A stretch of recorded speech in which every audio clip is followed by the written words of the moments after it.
his final week?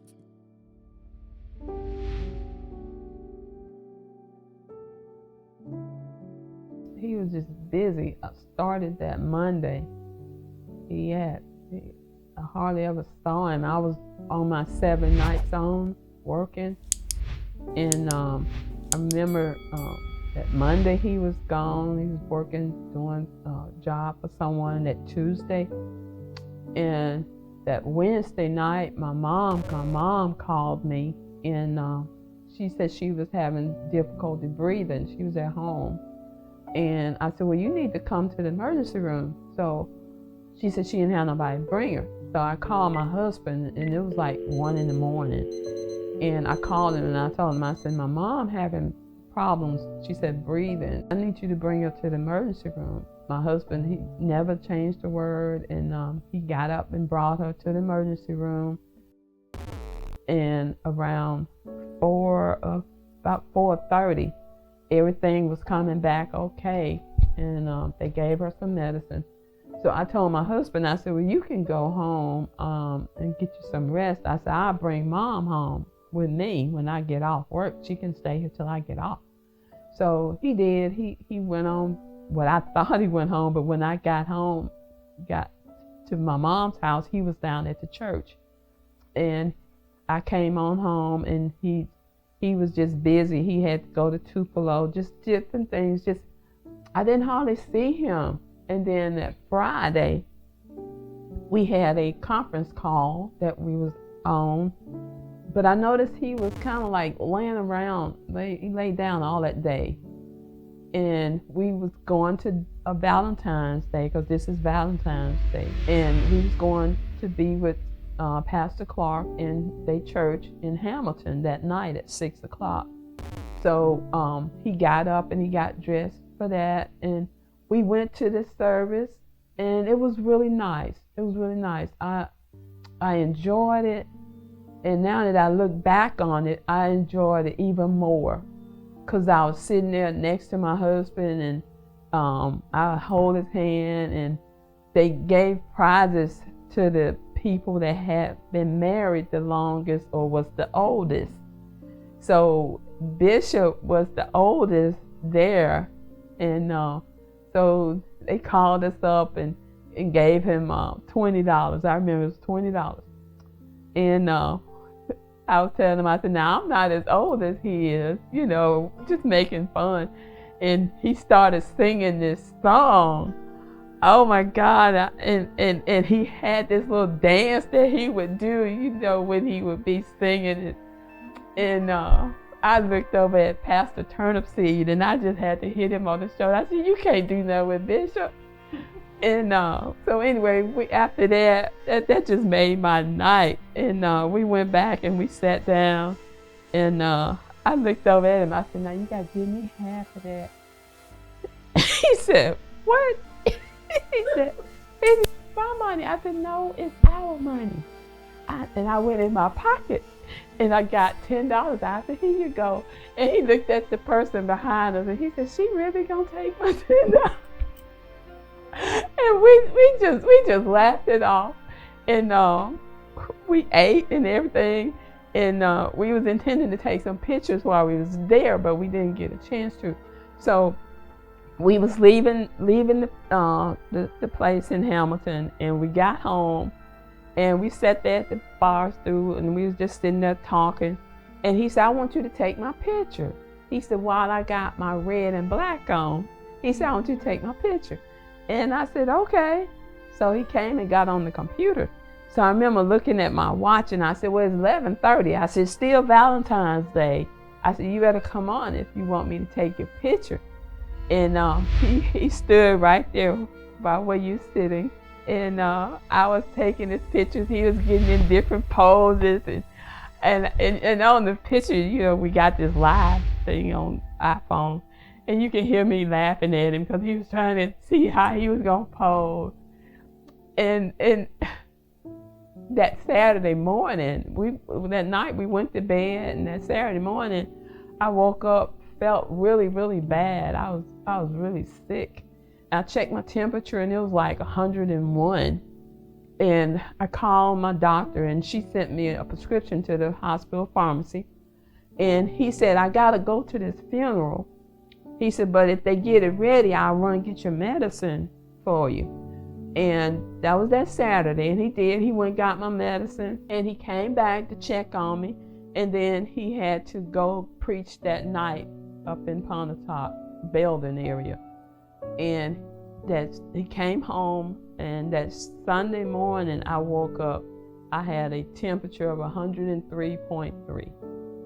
And he said, oh, honey, he said, you are hot. And I said, yeah, but I'm shaking because, my temperature is steady rising. And he said, what do you want me to do? I said, just get me some ibuprofen. So he did. He got up, he got me some ibuprofen. I took that, and I went off to sleep. I woke up, it was 7:40.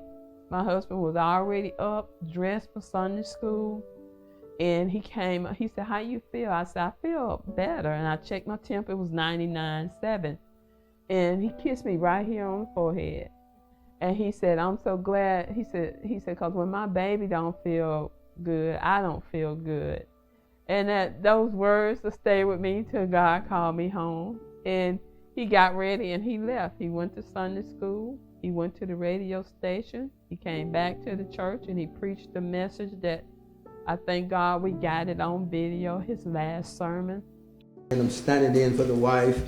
The wife temp ran over 103 this morning. And I told her, you need to check your temp. No, it's all right. I said, you hot. I'm cold. You hot. I'm cold. Okay. And she's trained as a nurse, so she said that's your mechanism system kicks in when you button up on the outside, but you can be in this, your mechanism's trying to tell your body and bring it down and to get it. Amen. And she was running the temp, and she said she never have had a temp that high. Amen. So pray for Evangelist Sacus that God will intervene. We know it's going to be all right. Because before we left home, the Lord had brought it down somewhat. But she had a rough night, didn't get much sleep. Amen. But we thank God that we believe all is well. Well, he came home and checked on me, and he made me a cup of tea. And he said, he had to go play keyboard for the order pastor Edmund. So anyway, I was sitting at the end of the bar there, and he turned to leave, and he got halfway to the door, and he just froze in time. And I asked him, I said, honey, I said, are you getting ready to leave? And he said, yeah. And I said, well, come give me a hug. And he turned around and we hugged each other and said, I love you. And that's when he went on out the door. After that, 2 o'clock, he had a 2:30 service at his mom's church, King Chapel. And he was preaching a Black History program. And they said he preached and he sung. And he looked at the organist and he told her to finish the song that he had started. And they said he sat down and his head went back. And I was sitting at home waiting on him to come home so we could eat dinner and just call it a day. And my phone started ringing, and it was my nephew. And it was his bishop's cousin was on the other end of the phone, and she was telling me that he had collapsed on the pulpit, and they said he wasn't breathing. And I immediately told him that he probably had got too hot and to loosen up his tie and take his jacket off. And they were saying they were, but they were steady hollering and crying and telling me that he wasn't breathing, and someone was there performing CPR, and they had called the ambulance, and I'm just can't believe what I'm hearing. And they hang up And all I could do was run to my room and fall on the floor. And I started crying, and I said, God, please don't take my husband. I said, please, Lord, bring him back. Phone was ringing again, and I answered the phone, and it was them again, giving me an update that he still, wasn't breathing, and that where did I want him to go?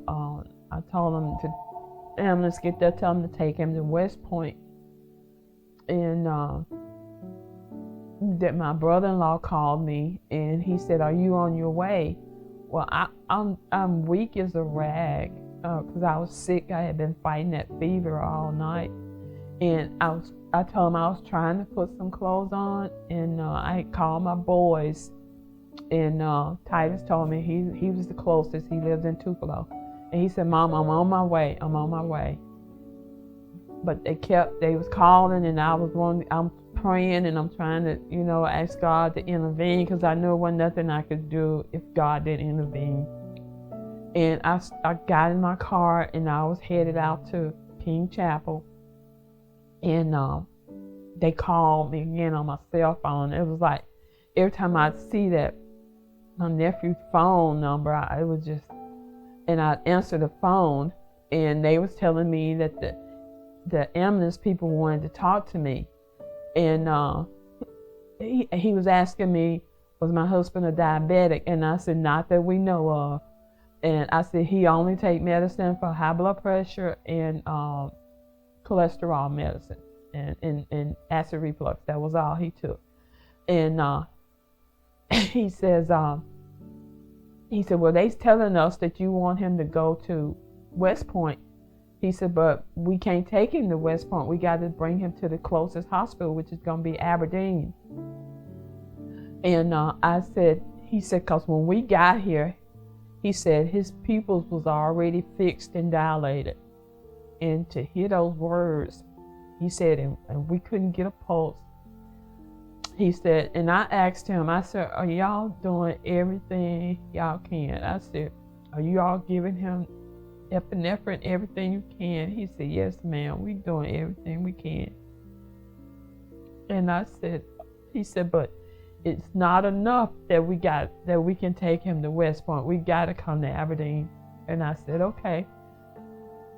So I said, I'll just turn around and I will meet you all at the hospital in Aberdeen. He said, okay. And my son called me, Titus called me, and he said, Mama, where you at? And I said, I was headed out to the church. He said, are you driving? And I said, yeah, Mama driving. He said, Mama, pull the car over. Just pull the car over. And he said, I'm coming. And I said, no, I'm going to keep driving. I said, I'm going to the hospital. I said, you just meet Mama at the hospital.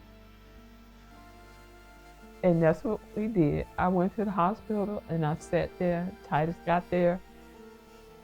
And then the ambulance pulled up. And if you can imagine working in a hospital for over 38 years, I've seen that scene so many times. But when the back of the ambulance opened up and they coming out, they doing compressions. And it's my husband on the stretcher that they doing the compressions on. It's a feeling that you just can't even imagine. So they did that, and I just sat in that chair. Somebody brought a chair for me to sit in, and I just put my hand in my face, and I said, Lord, please give us a miracle. They took me in a room, me and my son, and did that I don't know how many times myself. And I was sitting in there, and the doctor came in. I already knew.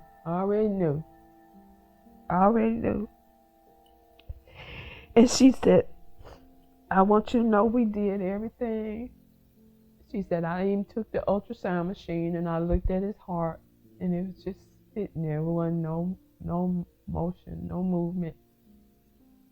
And she said, I'm sorry to tell you, he didn't make it. And I said, I understand. I said, just let me go to him. Just take me to my husband, please. When she took me in there,